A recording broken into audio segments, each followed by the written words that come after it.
Right, Unit 7 is called Sequences and Series, and this is a new topic for us, but it's also related to some things that we've done before. So you're going to see some similarities to exponential functions and linear functions, and we're going to tie those connections in to make this a little bit easier. So a sequence is a function whose domain is a set of consecutive integers. And if the domain is not specified, we assume that it starts with 1. Remember, consecutive means in a row, like 1, 2, 3, 4, 5. The values of the range are called the terms of the sequence. So if we look down here, we have our domain, which starts at 1. And we have what are these? These are called our terms. A of 1, A of 2, A of 3, A of 4, A of n, and so on. And like we're saying, this value up here, domain, is the position of each term. Third position is whatever this value is. If we said something like A1 equals 2, A of 2 is 4, 6, 8. What this means is that the third position of our sequence is 6. The second position is 4. So you can also maybe think of it as ordered pair, an ordered pair 2, 4, but we don't write it that way. We say the second position has a 4 in it. There are two types of sequences that we're going to talk about. We have a finite one,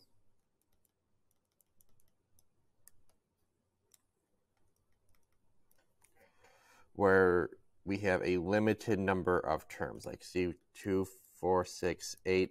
We have a limited number. We have exactly 4 terms. Or we could have an infinite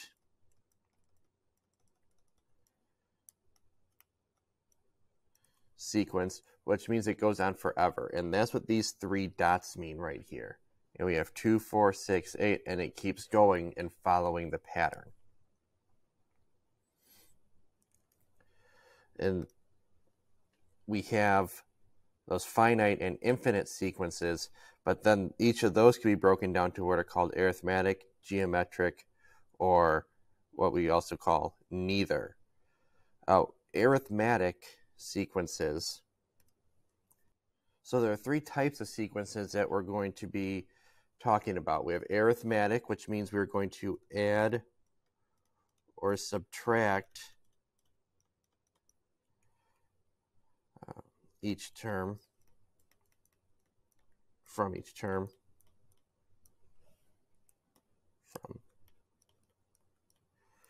Geometric, which means we're going to multiply or divide from each term. So you can see arithmetic is kind of like a linear function, or geometric is kind of like an exponential function. And then you have neither, where with neither, you just have to look for a pattern.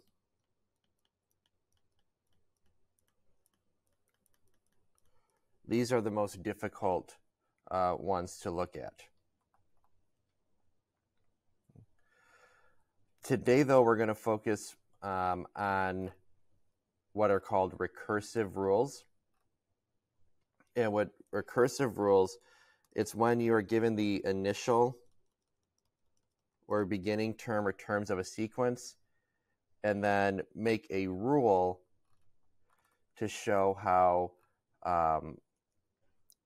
A of n, or the term we're trying to figure out, is related to the previous term or terms. So some terminology that we're going to be dealing with, n, that n is the locate, whoops.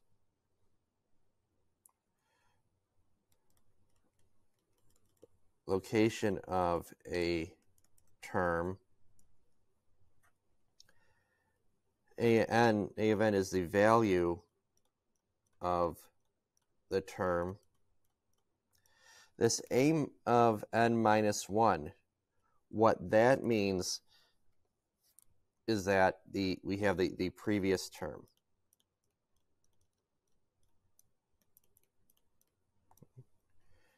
And then a of n minus 2, that's the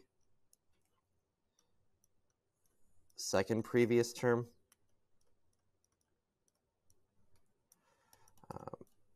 Or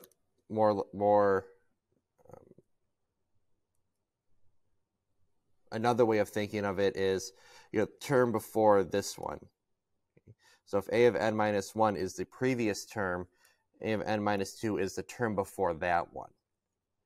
And some of these recursive rules will talk about those. So let's look at these examples down here. We're going to write the terms of a sequence given recursive rules. Identify the sequence as arithmetic, geometric, or neither. So we have a of 1 is 2, and then our recursive rule is a of n equals a of n minus 1 minus 3. So remember, this right here means previous term.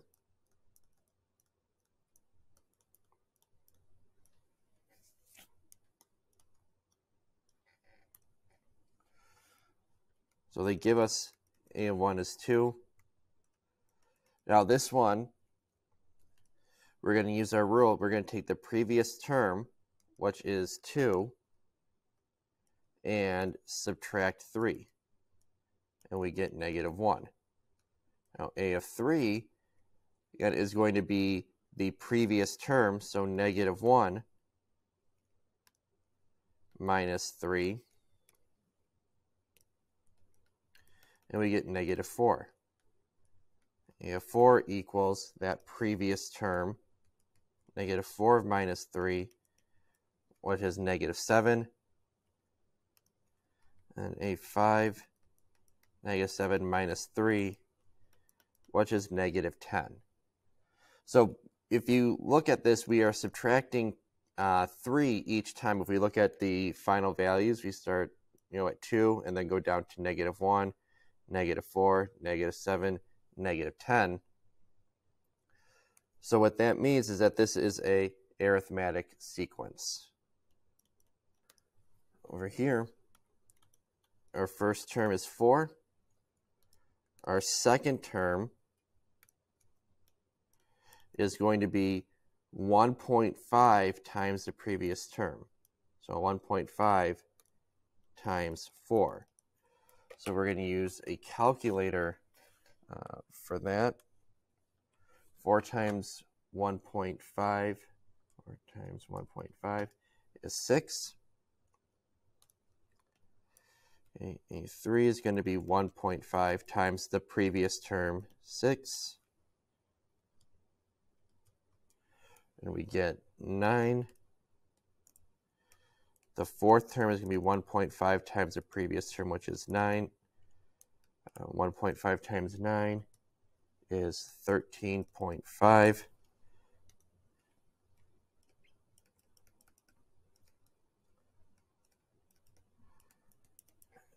And then multiply 1.5 by 13.5, we get 20.25. Because we are multiplying each time by 1.5, that makes this a geometric. And then let's see, it says the first 5 terms of the sequence. This time they're giving us a of 1 is 2, a of 2 is 3, but a of n is taking the previous 2 terms and multiplying them. So a of 3 equals, a of n minus 1, that means the previous term, which is 3, times, this one is the second previous term, 2 previous term,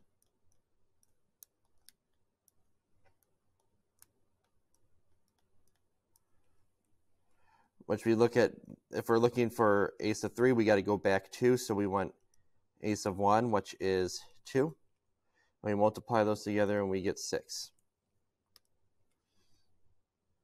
Then a sub 4 is going to be the 2 previous terms. So the first previous term is 6.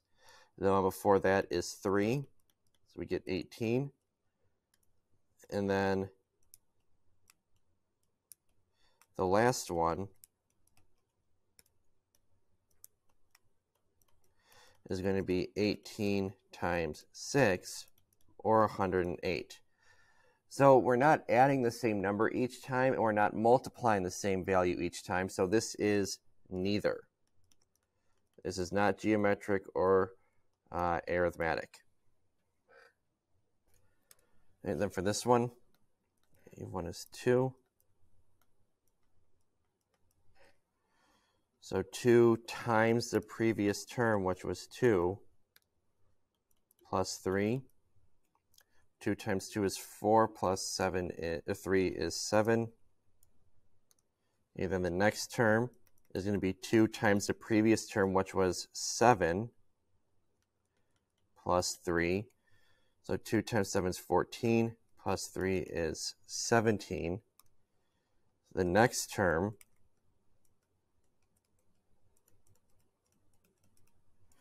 is 2 times 17 plus 3. You get 37. And then the fifth term, 2 times 37 plus 3 is 77. So again, this one we're not going up or down by the same amount. We went from 2 up to 7, up to 17, up to 37, up to 77. So this one is also neither.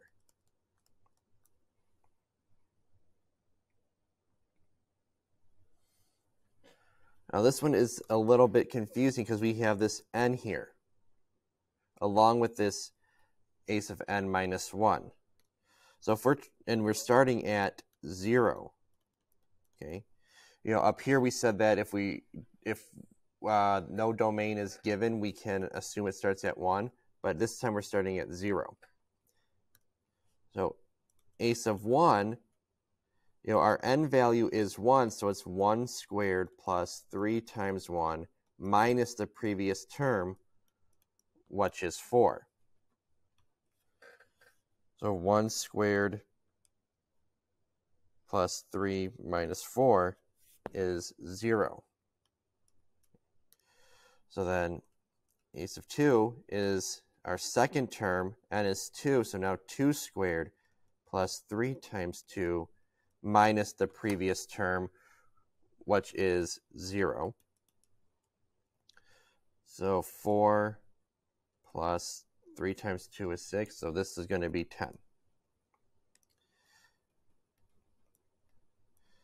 Then the third term, and this is confusing because even though this is the fourth term, our n value is 3. So 3 squared plus 3 times 3 minus our previous term, which is 10. 3 squared is 9 plus 3 times 3, which is also 9. So 18 minus 10 is 8. Then our fifth term, which is noted A4, and is 4, so 4 squared plus 3 times 4 minus our previous term, which is 8. So 16 plus 12 minus 8 is 20. So if we look, are we adding or subtracting the same number each time? No, our values are over the place. We go 4 down to 0, up to 10, down to 8, up to 20. So this is neither as well. All right, now down here, what we're going to be doing is we're going to be writing the recursive rule. So we can see the first couple terms, and we're got to ask ourselves what's happening to each term and how do we get to the next one. So if we look at letter A, I have 1, 7, 13, 19, 15, or sorry, 19, and then 25. If we look, we're adding 6 each time. We're adding 6 to the previous term. So our recursive rule starts with, a of 1 equals 1. That's our first term. And a of n is going to be the previous term plus 6. Because remember, this means previous term. Right, letter B, if we look at this, we're multiplying by 3 each time. Now, looking at these problems is going to take some time, because you may not be able to see right away, oh, we're multiplying by 3 every time, or adding 6, or subtracting 3. They do get more complicated, and those can take a while. So our first term was 4, and then to get to the next term, we multiply 3 times the previous term.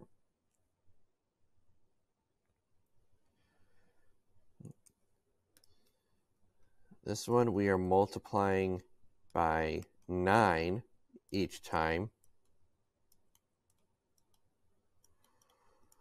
Our first term, though, is 3.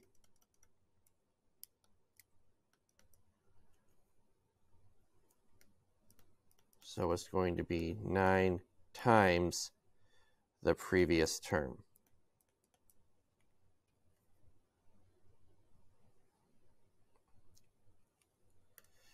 Right, this one, we are subtracting 11 each time. And our first term is 89. And to get to the next term, we take that previous one, and we, you could say minus 11, or you can say plus negative 11. It means the same thing.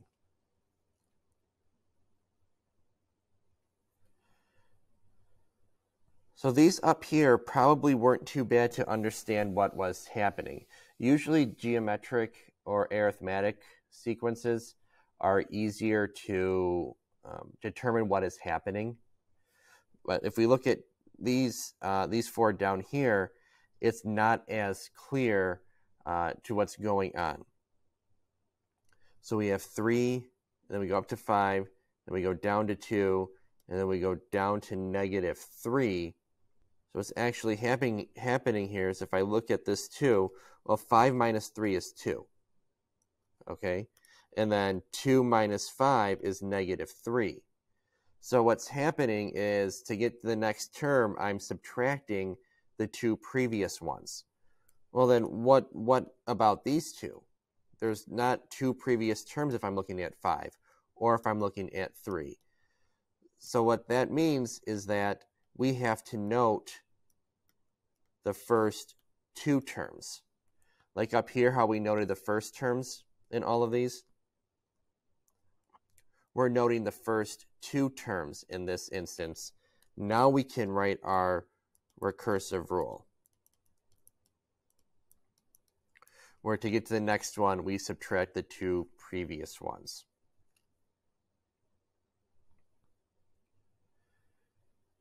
All right, this one we have 1, and then 2, 6, 24. So there's a lot going on here. But nothing happens from 1 to 1. But then we go to, you may say, okay, we double it. Then we triple that. And then 6 times 4 is 24. Okay, so that's going to be useful in trying to write our, we'll try to figure out what's going on. The 0 term, the first term, the second term, the third term, the fourth term. And what we were saying is like, oh, if I, to get the second term, or the first term, or the third term, or any of these terms, if I multiply it by like what was previous. I remember that, the first term multiplied by 1 is 1. The second term multiplied by the previous one is 2. Third term multiplied by the previous term, which is 2, is 6. And then, fourth term multiplied 4 by the previous term is 24. So how do we write that?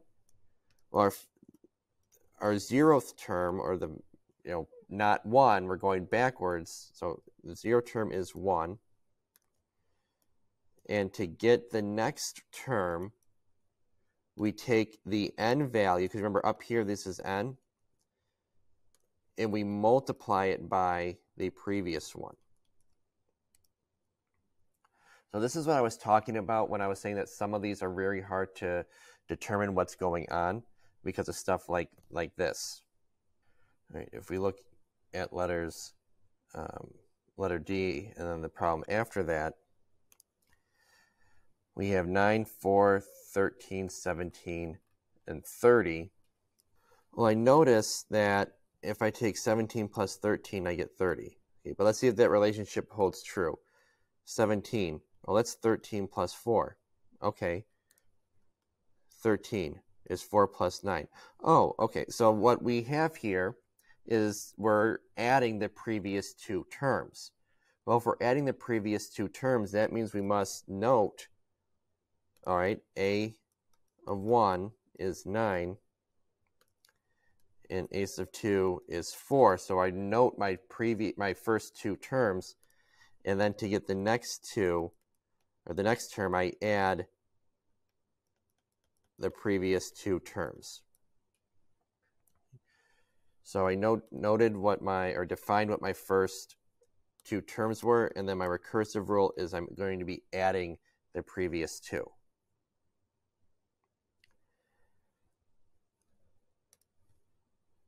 Okay, again, just glancing at this one, I see 1, 2, 2, 4, 8, 32. Like in here, okay, 2 times 4 is 8.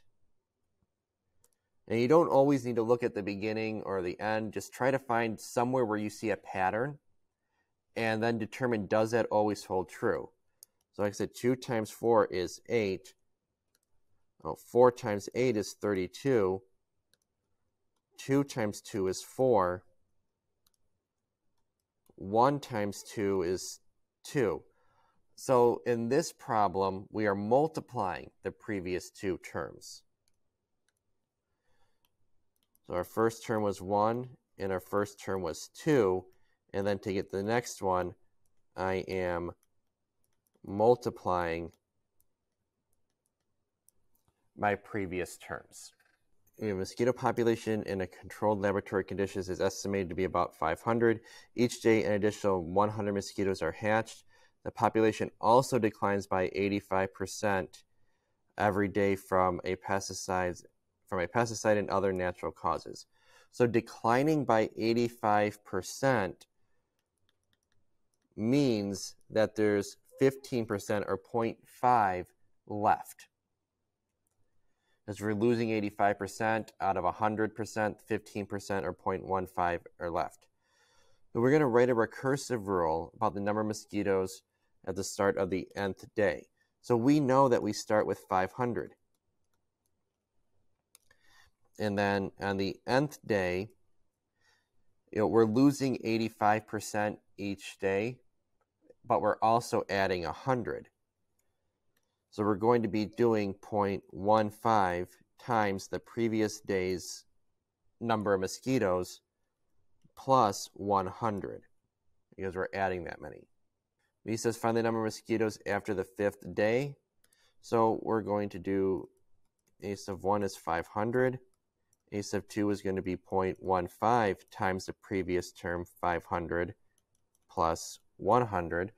So I'm going to type that into my calculator. And we get 175. Then on the 3rd day, it's going to be 0.15 times the previous, 175 plus 100. I type that in the calculator, I get 126.25. Then on the 4th day, we're going to do 0.15 times the previous term, which is 126.25 plus 100, and that gives us 118.94.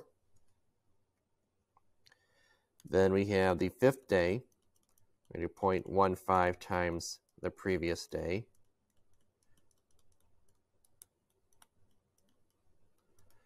And that's 117.84.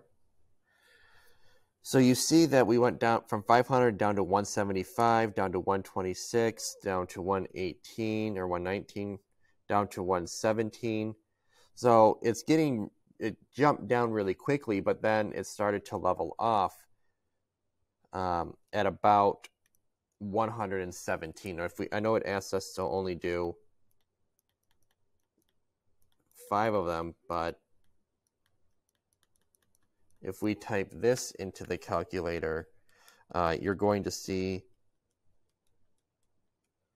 we get 117.68. So barely a single mosquito was lost in this instance. So we're approaching 117 mosquitoes because we keep adding that 100 every day. So the number of mosquitoes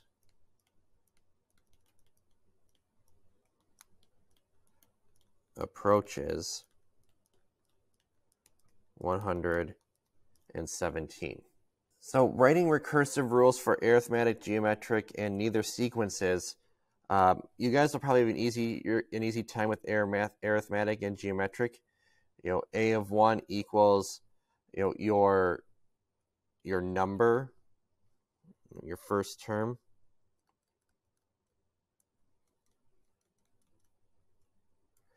And then the next one, we're either adding or multiplying something to that previous term.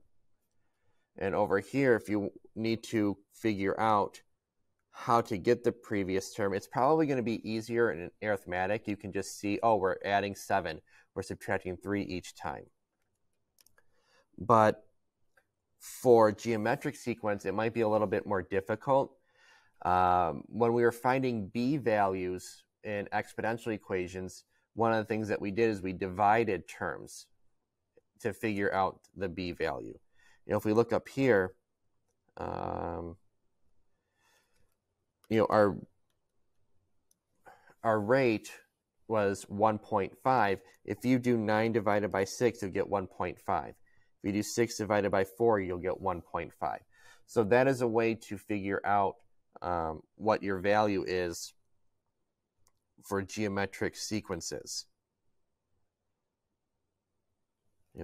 R is your common ratio, or that b value when we were doing exponential equations. The neither ones, those are the ones that are going to be more difficult because you just have to try things. There's really no right or wrong answer or right or wrong method to getting them. You just got to say, all right, what can I do? Try something. It may not work. You may spend 10 minutes on a problem. You may spend 10 seconds on a problem just by guessing and checking. So that was the introduction to sequences and series. Make sure to like the video and subscribe.